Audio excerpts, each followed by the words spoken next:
ጨረቃዋ መታለች። ቤተሰብ ሰላም እንዴት ናችሁ? ደህና ናችሁ? እኔ በጣም ደህና ነኝ፣ እግዚአብሔር ይመስገን። ተመልሻለሁ በጨረቃዋ ጉዳይ። አሁን ኢንስታግራሟ ላይ ሼር አድርጋ ነበረ። ያው ትናንትና ሐዋሳ ዛሬ ልትሄድ እንደሆነ ተናግራለች። ለሰርግ ሄዳለች እና ያው እንደምታዩት መሄዷንና እዛ መድረሷን አሳውቃናለች። ሰርጉ ፕሮግራም እየተካሄደ እንደሆነ አሳውቃናለች ማለት ነው።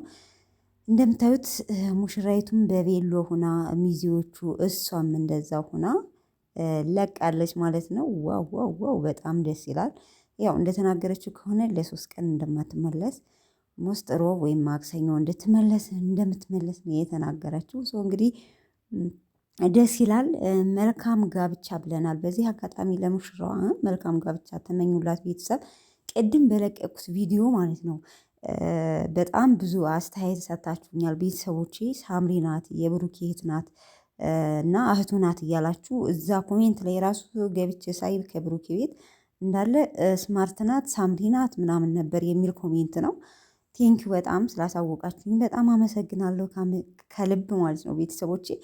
እና አሁን እንግዲህ የመጣሁበት ያው ትንሽ እኔ ግራ ተጋብቼ ነበር። እንዴት ጨረቃዋ ከመሄዷ ብሩኬ ከማን ጋር ሊመጣ ነው ብዬ ትንሽ ጥያቄ ፈጥሮብኝ ሀይሚዬ የት ነሽ ኧረ ድረሽ የሚል ሀሳብ ጥያቄ ነበረኝ። ምክንያቱም ያው ጠያቂ ከማለቷ ምኗን ይዟት መጣ ብዬ ማለት ነው። ለማንኛውም ብሩኬ እንደዚህ እንደማይር እርግጠኛ ነን።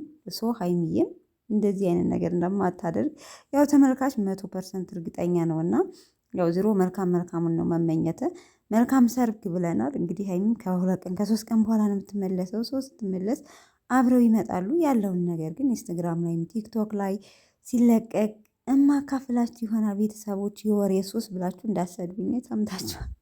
ለማንኛውም መልካም ሰርግ ብለናል። ሀይሚዬ ማለት ነው። ሀይሚ ፀጉር እኔ ያምታታኝ አልኳችሁ። የሀይሚ ፀጉር ከኋላ ቀለም ተቀብቷል። የልጅቷ ደግሞ ጥቁር ስለነበረ ሀይሚ ናት አይደለችም የሚል ጥርጣሬ ላይ ነበርኩኝ። ለማንኛውም አሳውቃችሁኛል። ምሽት እንጠብቃለን ቤተሰቦቼ ማለት ነው። እና እስከዛ ድረስ ባላችሁበት ሰላማችሁ ብዝት ይበልኝ። ምክንያቱም ለሰው ልጅ ዋናው ሰላም ነውና ማለት ነው። ምሽት እንገናኝ። ባይ ባይ